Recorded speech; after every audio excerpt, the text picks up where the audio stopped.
নমস্কার, কেমন আছেন বন্ধুরা সবাই? বংবাঙালি ব্লগের একটি নতুন ব্লগে আপনাদের সবাইকে স্বাগত জানাই। Good morning friends. জামাই ষষ্ঠীটা তো সকলের জন্য স্পেশাল, বিশেষত মেয়েদের জন্য, জামাইদের জন্য যারা শ্বশুরবাড়ি যায়। কিন্তু এই মুহূর্তে আমাদের সেরকম আর অকেশন হয় না, কেন মা বাবাই নেই আর জামাই ষষ্ঠী। কিন্তু এখন আমাদের গত 2-3 বছর থেকে হয়েছে, প্রত্যেক 3 বোন আমরা, তো 3 বোনে প্রত্যেকে একজন একজন করে করি। তো এইবার করবে দিদি, তো দিদির ওখানে ষষ্ঠী হবে। কিন্তু এরকমভাবে ঘুরে ঘুরে হয়, আবার পরের বছর মেজদি বাড়ি, তারপরে বছর আবার আমার বাড়ি, এইভাবে ঘুরে ঘুরে প্রত্যেক বছর হচ্ছে। গত বছরই আমাদের বাড়িতে হয়েছিল। তো এটা আবার চালু ছিল না, হঠাৎ করে করা হয়েছে, কেন সবাই যায় তো এই দিনটা। আর দিদিরাও আগে যেত, আমার খুব একটা বেশি দিন হয়নি, আমি 3 বছর তাও কোনো রকম, কারণ 2 বছর ছিল বাবা থাকতে, আর 1 বছর ছিল বাবা মারা যাওয়ার পরে। আর প্রথম বছরটা আমাদের হয়তো রোববার বা শনিবার পড়েছিল, যার জন্য দুজনের ছুটি ছিল বলে যেতে পেরেছিলাম। পরের বছরও ছিল অফিস করেই গেছিলাম, আর অফিস করে সেই রাত্রেবেলায় গেছি। আবার সেই পরের দিনই ছিল মুম্বাই যাওয়ার, সেই কারণে খুব তাড়াহুড়ো ছিল। বাবা বলছিল যে একদিনও ছুটি নিতে পারিসনি, সেই অফিস করে অত রাতে। তা আমি তো একটু আগে গেছি, হাজব্যান্ড আরও পরে এসেছিলো, তো অফিস করে এরকমভাবেই ষষ্ঠী 2 বছর কেটেছে। আর তারপরে হচ্ছে বাবা ছিল না, তো মা বলেছিল আর ষষ্ঠী এবছর করবো না সে বছর, কিন্তু আমি গেছিলাম। তো দিদিরাও পরের দিন সকালে গেছিলো, তো আমরা আগের দিন অফিস করে গেছিলাম। সেরকম কিছু আয়োজন করিনি, নর্মাল মাছ রান্না করে দিয়েছিল। কিন্তু ওটাই যে ধরে মায়ের কাছে মানে ষষ্ঠী লাস্ট হবে বুঝতে পারিনি। জীবনে কোথায় যে কখন কি হয় কিছু জানা থাকে না, সব হঠাৎ করেই অনেক কিছু ঘটে যায়। ওটাই মা ষষ্ঠী পুজোটা লাস্ট করেছিল, আমাদের জল দিয়েছিল। তো ওই দিনকে ঘটনাটা আজও মনে পড়ে। আরও একটা ঘটনা ঘটেছিল, আপনাদের সাথে অবশ্যই শেয়ার করব। সুগারের ওষুধটা খেয়ে নিলাম। আর এই তখন জাম দিয়ে লস্যি বানিয়েছিলাম, সেটাই খাচ্ছি। দারুণ টেস্টি হয়েছে। রেসিপিটা আজকেই শেয়ার করবো আপনাদের সাথে। আর এখানে কালকে গোলা রুটি বানিয়েছিলাম, সেটা একটা নিয়ে নিচ্ছি, রাত্রেই বানিয়েছি।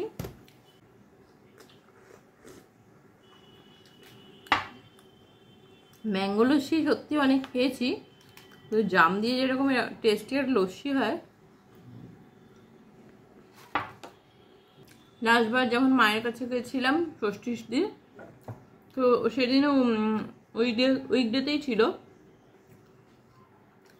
মা প্রথমে সকালে স্নান করে আমাদের জল দেয় মাথায়, পাখা দিয়ে। আমাদের বাপের বাড়ি বাঙাল, তো পাখার মধ্যে সমস্ত ফল দিয়ে, যে ফল দিতে হয় সেটা দিয়ে মা সকালে স্নান করে এই দরজার চৌকাঠে জল দেয়, আর সবার ছেলে মেয়েদের মাথায় দেয়। আর ওই যে কোনো বিড়াল বা কুকুর থাকলে তাদেরও দেয়, গরু থাকলে। তো ওই মা আমাদের দিয়েছিল, আমাকে দিয়েছিল, আমার হাজব্যান্ডকে দিয়েছিল, আমরাই তখন সকালে ছিলাম। আর দিদিরাও গেছিলো একটু পরে। আর সেদিনকে মা আমারইতেও নিমন্ত্রণ ছিল, তো ওখানে যাওয়ার পরে গেছিলো। আমরা ওটা জল নিয়ে মা মাছ রান্না করেছিল, মা সেদিনকে কাতলা মাছ রান্না করেছিল আর ভাজা করে দিয়েছিল ঘি দিয়ে। বিশেষ কিছু কোনো আয়োজন করেনি, মা আয়োজন করেই নি আসলে, আমিই জোর করে গেছিলাম। বলছি না ষষ্ঠীতে মায়ের কাছে জল নেব না। এখন মনে হয় ভাগিস গেছিলাম, না হলে তো আর কোনো দিন হতোই না, মা তো আর থাকলোই না।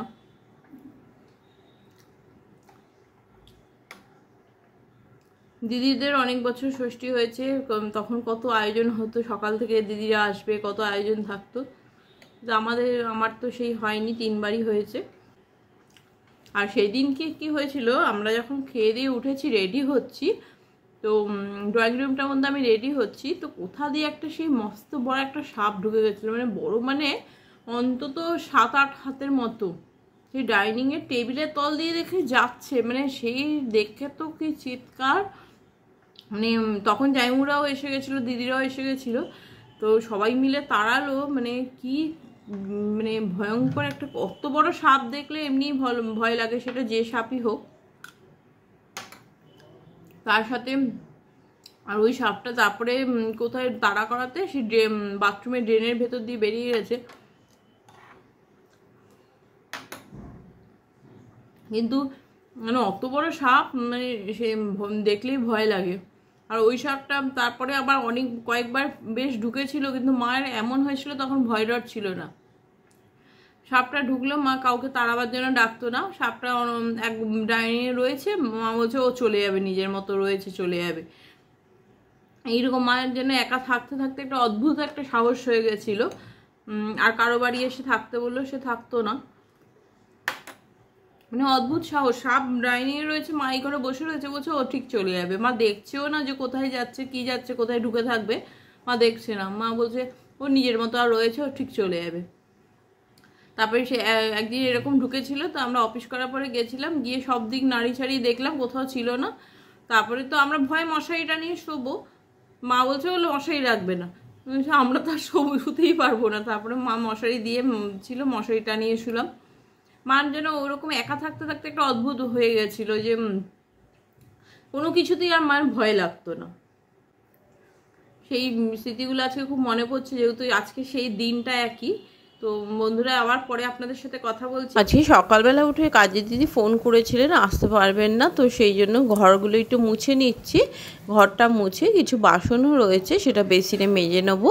তো হঠাৎ করে বললে খুব হট করে অসুবিধা হয়, কিন্তু আজকে যেহেতু রান্নার ঝামেলাটা নেই, বাইরে খাওয়া দাওয়া আছে, তাই জন্য বাসনগুলো একটু ধুয়ে নিলে, ঘরটা মুছে নিলে হয়ে যাবে, রান্না করতে হচ্ছে না। আজকে সেই দিদি ষষ্ঠীর জন্য খাওয়াবে, সেই দোকানেই খাওয়ানো হবে, হোটেলে নিয়ে যাবে, তো সেখানেই খাওয়া দাওয়া হবে।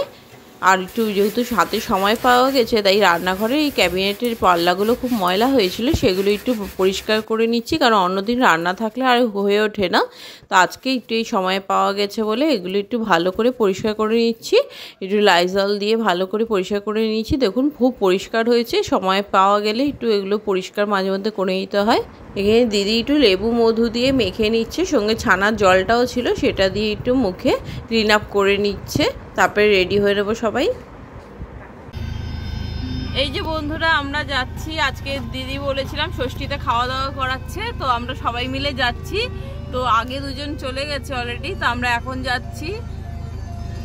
এই মেজদি, জাইমু, আর এদিকে বড়দি, এই দিদির ছেলে, আর আমাদের গাড়ির একদম মেন পার্সন এই যে এখানে বসে আছে, গাড়ি উনিই চালায়, মিন্টুদা। তো সবাই মিলে যাচ্ছি, আর বড়দির ছেলে আর আমার হাজবেন্ড গেছে আগে। তো এই সবাই মিলে যাচ্ছি। এই প্রায় বালিগঞ্জের কাছে চলে এসেছি, বালিগঞ্জের কাছে চলে এসেছি। আজকেও আসার সময় দেখলাম অ্যাক্রোপলিস মল বন্ধ, ওই স্পেন্সারে, তাই জন্যই কালকে আমরা ট্রাই করিনি। আমরা এই অভিষিক্তার কাছে স্পেন্সারটা, সেখানেই গেছিলাম। তারপরে আমরা এখান থেকে মানে গড়িয়াহাটে একটা কাজ আছে, সেখান থেকে তারপরে বাড়ি যাব। দেখা যাক কি কি খাওয়া দাওয়া হচ্ছে, অবশ্যই আপনাদের সাথে শেয়ার করবো।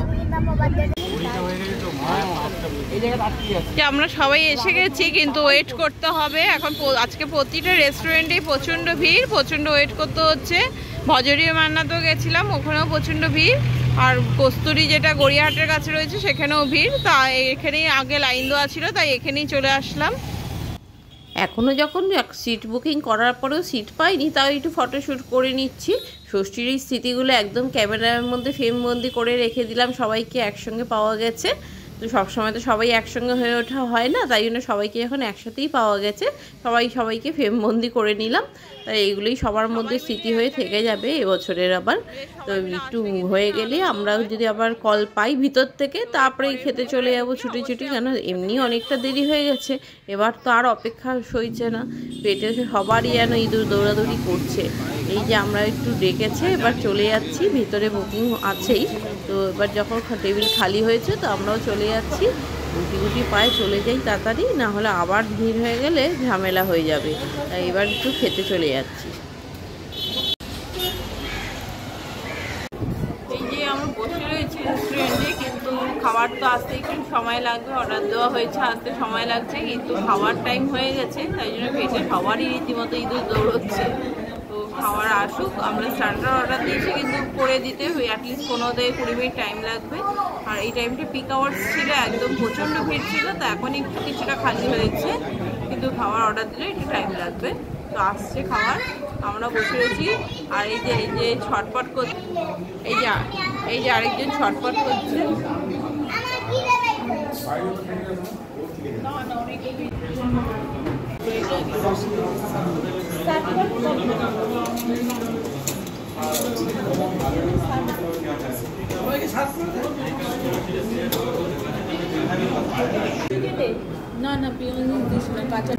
মেনুতে ছিল মুগ ডাল, আলু ভাজা, আলু পোস্ত, স্যালাড, সঙ্গে ছিল চিংড়ি মাছের মালাইকারি। আমি চিংড়ি মাছের মালাইকারি নিয়েছিলাম, আমের চাটনি ছিল, দই ছিল।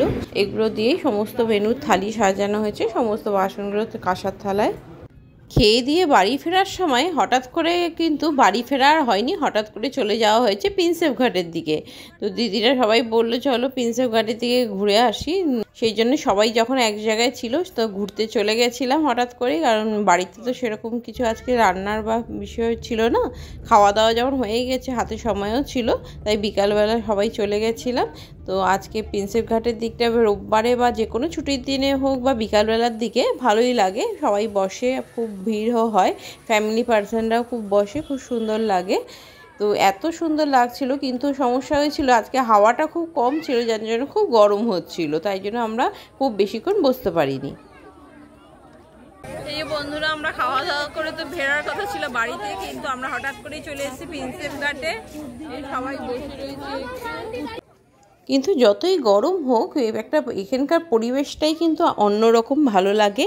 এত সুন্দর নৌকোগুলো সাজানো থাকে, মনে হয় না সেই ছবির মতো দেখতে লাগে। আর হাওড়া ব্রিজ থেকে এই ছবিটা নৌকোর একসাথে খুব সুন্দর লাগে। আজকে ছিল গঙ্গা পুজো, তো অনেকেই প্রদীপ ভাসাচ্ছিল গঙ্গায়, তো সেটাও দেখতে খুব ভালো লাগছিল। এত সুন্দর লাগে এই মনোরম দৃশ্যগুলো দেখতে। তো হঠাৎ করে চলে আসাতেই কিন্তু এই দৃশ্যগুলো দেখা হলো, ক্যামেরা বন্দি করা গেল। তো ভালো লাগছিল, বিকালের দিকে একটু ভালো লাগে এই জায়গাগুলো বসতে। আর এই একদম যেন সেই ছবিতে আঁকা ছবির মতোই একদম লাগে। সবসময় একঘেয়েমি ঘরের থেকে একটু কখনো এইসব বাবুরঘাটে বা প্রিন্সেপ ঘাটের দিকে গেলে ভালোই লাগে। তো অনেকেই প্রদীপ ভাসাচ্ছিল, সেটাও দেখছিলাম। অনেকে গঙ্গা পুজোটায় প্রদীপ দেয় গঙ্গায়, যারা যেতে পারে সম্ভব হলে দেয়, না হলে তো এমনি বাড়িতে যারা অনেকে পুজো করে রাখে। জলের মধ্যে প্রদীপ ভাসতে দেখতে খুব ভালো লাগছিল। তো এই প্রিন্সেপ ঘাটে থেকেই কিন্তু আজকে মনটা একদম ভালো হয়ে গেল। আরও এই সন্ধ্যা হয়ে আসছে, গঙ্গার ঘাটে কিন্তু বেশ ভালো লাগছে। আজকে গঙ্গা পুজোর জন্য অনেকেই প্রদীপ ভাসাচ্ছে জলে, তো দেখলাম, সেটাও খুব ভালো লাগছে। বাবুরঘাটে এই সুন্দর দৃশ্য দেখতে দেখতে আজকের ব্লগটা এখানেই শেষ করছি বন্ধুরা। মাঝিরাও নৌকা টেনে এগিয়ে চলেছে, আমাদের জীবনও এগিয়ে চলেছে এরকমভাবেই। তো আবার চলে আসবো নতুন একটা ব্লগ নিয়ে। তো আজকের মতো নমস্কার।